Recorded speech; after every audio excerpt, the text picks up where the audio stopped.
Nous sommes à la moitié de l'année 2025. Qu'est-ce qui du coup il s'est passé dans ta vie de janvier à juin? Est-ce que tu as posé des objectifs? Est-ce que tu avais des envies en début de cette année? Et où est-ce que tu en es par rapport à ça? Est-ce qu'il y a des choses qui ont changé, qui ont évolué? Je pense que c'est important de faire un bilan, pas seulement à la moitié de l'année, mais tout au long de l'année. Déjà parce que nous sommes en année universelle 9 et pour la partie un peu numérologie en fait c'est la fin d'un cycle. Si tu t'y intéresses un peu, je pense que tu as déjà dû écouter des vidéos à ce sujet là. La vidéo en tout cas que je suis en train de tourner là, je ne donnerai pas en description ce que ça veut dire le 9, mais en fonction en fait du sujet de ma vidéo, c'est une année de bilan. La numérologie fonctionne par cycle de 9 et ensuite nous repassons du coup à 1 qui est une autre énergie clairement. Et du coup l'année 9 c'est qu'est-ce que je ne veux plus dans ma vie et qu'est-ce que je veux du coup et quels sont les changements que je veux mettre pour l'année prochaine, quelles graines je sème en fait dans ma vie pour que ça éclore en année 1, puisque l'année 1 c'est clairement une année yang, une année d'action, une année où ça bouge, et une année 9 ça peut être clairement pour certaines personnes, et d'ailleurs je le vois pour moi et pour mon entourage, une année de machine à laver à certains moments. D'autant plus si toi tu es en année personnelle 9. Mais là du coup je t'invite clairement à aller dans la nature. Il fait super beau en ce moment, bon, un peu chaud mais super beau, et aller dans la nature, prendre un cahier, un stylo. La nature aide beaucoup, la nature m'aide beaucoup, m'inspire au quotidien, me soutient, et je m'y sens, je m'y sens bien en fait tout court quoi. Et donc du coup ça m'arrive surtout en ce moment en fait de me poser, même si je me les pose régulièrement, mais de me poser, de me poser les réelles questions en fait, parce que j'ai remarqué, et j'ai remarqué aussi dans mon entourage, que par rapport justement au taux vibratoire de la planète qui s'élève et qui s'élève et qui s'élève, et donc du coup tout va vite, et en même temps il faut ralentir parce que en fait sinon on est dans un TGV, en fait on n'arrive plus à suivre, et donc il est important de ralentir, d'avoir cette phase d'introspection, parce que si je te prends mon exemple, il y a par exemple là on est au mois de juin, au mois de mai il y a quelque chose qui m'animait, que j'aimais bien, qui me portait, et ce mois-ci tu vois j'ai fait le point et en fait bah non, en fait c'est fini, j'en veux plus en fait. C'était une expérience, c'était quelque chose d'enrichissant, c'était voilà, ça m'a apporté, mais c'est ok en fait, et là, dans cette période-là, d'autant plus se poser les questions régulièrement, en fait. C'est qu'est-ce qui m'anime? Qu'est-ce qui me fait vibrer à l'intérieur? Et surtout au niveau du cœur, en fait, c'est important, là, du coup, d'écouter son corps, en fait. De fermer les yeux, d'écouter son corps, d'écouter son cœur,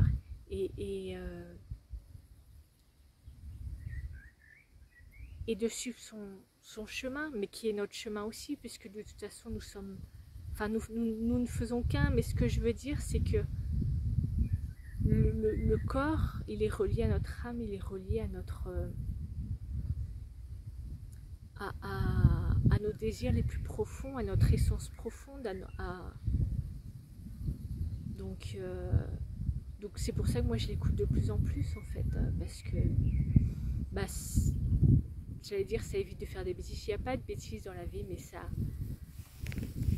il n'y a que des expériences, mais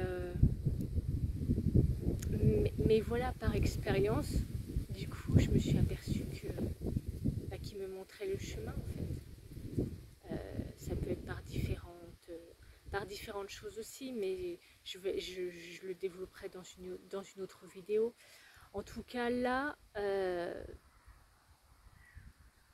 la première question, en tout cas, à te poser, c'est qu'est-ce que tu ne veux plus? Et là, tu fais dans tous les domaines, que ça soit sentimental, que ça soit professionnel, que ça soit personnel, ton lieu de vie,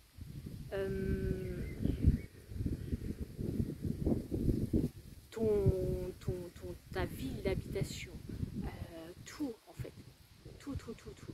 Et si ça se sert ici, et là clairement, moi je le ressens fortement actuellement, c'est que c'est plus ok en fait, c'est qu'il faut passer à autre chose. Et une fois du coup que tu t'es posé cette question là, c'est ok, à quoi j'ai envie de rêver en fait, c'est quoi mes nouveaux rêves, même si ça peut être des rêves que tu as depuis 6 mois, depuis 1 an ou depuis des années, et en fait tu n'oses pas les réaliser. Mais là, ce qui t'est demandé, et il est temps en fait, et c'est le moment, c'est de voir grand, c'est de voir beau, c'est pas de se limiter. Là, durant ce moment là, en fait, c'est faut faire abstraction du mental. Là, il faut juste se laisser traverser. Et c'est un peu comme de l'écriture automatique, dans le sens où tu écris en fait, tac tac tac tac tac tac tac, et tu te poses pas de questions. Et parce que le mental, il intervient dans les, alors je sais plus si c'est 1 seconde ou 5 secondes, enfin c'est très rapide. C'est ok, j'ai envie de déménager dans une maison, elle sera comme ça, blablabla. Et puis ah ouais, mais comment je vais faire, parce que si je veux l'acheter, comment je vais obtenir un prêt, ou du coup, ou si je veux la louer, enfin, tu vois, c'est ne te pose pas le comment, ne te pose pas à quel moment, juste vois grand, parce que tu es le créateur de ta vie, nous sommes les créateurs de notre vie, donc tout est possible en fait, tout est réalisable. C'est juste que après, tu gardes focus sur ton objectif et tu le lâches pas. Et aussi un autre conseil, évite de, comment dire ça, d'en parler à des personnes que tu sais d'avance qui vont te transmettre leurs peurs, leurs angoisses, qui vont dire oh bah non mais attends, mais t'imagines, mais ça c'est pas possible quoi, mais attends, mais ça veut dire qu'il faut que tu as ça. Non, en fait, soit t'as personne du coup dans ton entourage qui te soutient, qui te porte dans tes projets, qui au contraire va dire mais c'est super, mais vas-y, mais génial, mais vas-y, mais fonce quoi, vas-y quoi. Moi je suis à 100% dans ton projet avec un enthousiasme, voilà. Si tu n'as pas ce type d'entourage, eh ben n'en parle pas. Et garde par contre focus sur ton rêve, sur tes rêves, parce qu'on en a toujours plusieurs. Sinon, ça serait trop ennuyeux, clairement. La vie est faite de projets, la vie est faite de rêves. Nous sommes nés pour rêver, et pas seulement pour rêver, pour réaliser. C'est ça le but principal de notre incarnation. C'est pas de rester dans un endroit, dans une situation, j'appelle ça une eau boueuse, une eau stagnante. La vie est mouvement, la vie est un cercle. C'est comme la route de la fortune. Je sais pas si tu connais tarot de Marseille, c'est ça. Ça circule, ça bouge. L'humain n'est pas fait pour rester fixe. Donc voilà ce que je voulais te dire.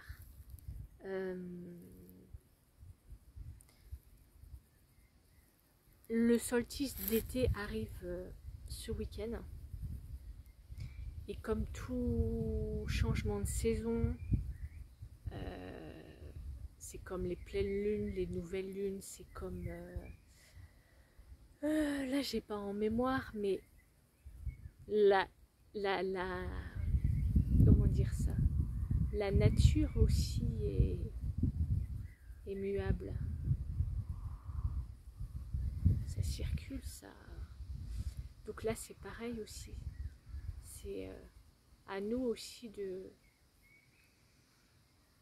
se fondre justement dans l'arrivée de l'été et pourquoi pas faire quelque chose justement pour cette arrivée d'été, parce que c'est pas rien. Et